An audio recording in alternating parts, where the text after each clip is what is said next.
To jesen, najverjetneje prvo novembrsko nedeljo, se bomo na referendumu izrekali o gradnji drugega bloka jedrske elektrarne Krško.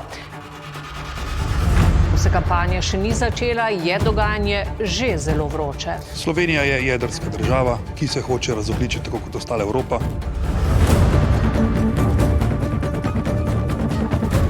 Kmalu po najavi referenduma o gradnji JEK2 se je začela tudi naša kampanja. Javna podpora projektu je bila visoka in zaveznikov je bilo malo. Kazalo je, da bo to ena naših najbolj zahtevnih kampanj. Takoj naj se ukine funkcija državnega sekretarja za nacionalni jedrski program, so jasne nevladne organizacije. Greenpeace aktivisti iz 8 držav so na mednarodno konferenco jedrskih strokovnjakov NENE, ki se odvija tukaj za nami, prinesli jasno sporočilo. Jedrske pravljice, draga realnost.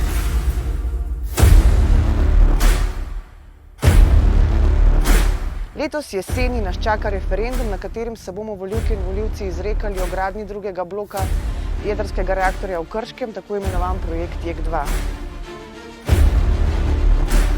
Eno od najpomembnejših vprašanj, za katerega verjamemo, da bi se pa res moral pred izrekanjem na referendumu razrešiti, so vsa vprašanja vezana na financiranje novega jedrskega reaktorja. Greenpeace Slovenija imamo tukaj zelo jasno stališče, da morajo biti ob potencialni izvedbi projekta JEK2 državljanke in državljani zaščiteni pred kakršnimi koli finančnimi tveganji, ki jih tak mega infrastrukturni projekt tudi prinaša. Ena od nalog državne sekretarje je tudi ta, da poskrbi, da bojo znotraj te javne razprave na razpolago vsi relevantni podatki, da se bojo lahko ljudje kvalificirano odločali na tem vprašanju. Te informacije seveda niso objektivne, zato ker investitor v javnost lansira točno tisto, kar njemu ustreza. Zakaj nam torej ne pove, kaj bomo počeli z visoko radioaktivnimi odpadki? Zakaj ne pove, ali bomo odlagališče gradili pri nas, ali imamo namen te odpadke izvažati, če ja, kam, koliko bo to stalo? To so vse te ključne informacije, ki pa jih ne dobimo strani investitorja. In zato se sprašujem, kako naj bo odločanje na letošnjem jesenskem referendumu suvereno in odgovorno, kako naj se ljudje sploh odločijo, če ključnih informacij nimamo, hkrati pa smo na drugi strani povsem zasičeni s propagando. Živijo, jaz sem Aleš. Danes na Triglav nesemo jasno sporočilo, da je JEK2 predrag in prepozen odgovor na podnebno krizo.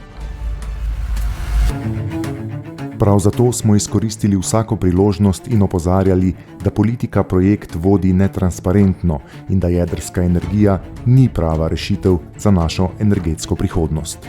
Prisotni smo bili na novinarskih konferencah, televizijskih oddajah, javnih pogovorih, v državnem zboru, na socialnih omrežjih in opozarjali z javnimi akcijami, med drugim na mednarodni konferenci o jedrski energiji NENE 2024 v Portorožu, izpostavili problematiko jedrskih odpadkov z akcijo na Blejskem jezeru, se povzpeli na Triglav in poslali jasno sporočilo o netransparentnosti političnega delovanja pri gradnji drugega bloka jedrske elektrarne v Krškem ter proslavili predčasni preklic referenduma s projekcijami na Predjamskem gradu v Postojni in na Trgu Republike v Ljubljani.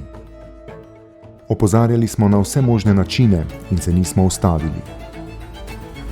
Našli smo zaveznike in javna podpora projektu je zaradi razkrite netransparentnosti in političnih igric politike močno padla. Referendum je bil preklican. Greenpeace Slovenija, Umanotera in Pravni center za varstvo človekovih pravic in okolja po preklicu referenduma v JEK2 opozarjajo, da je treba stopiti korak nazaj in začeti strokovno razpravo o energetski prihodnosti Slovenije. Ampak naše delo se tu ne ustavi. Gremo naprej. Greenpeace Slovenija.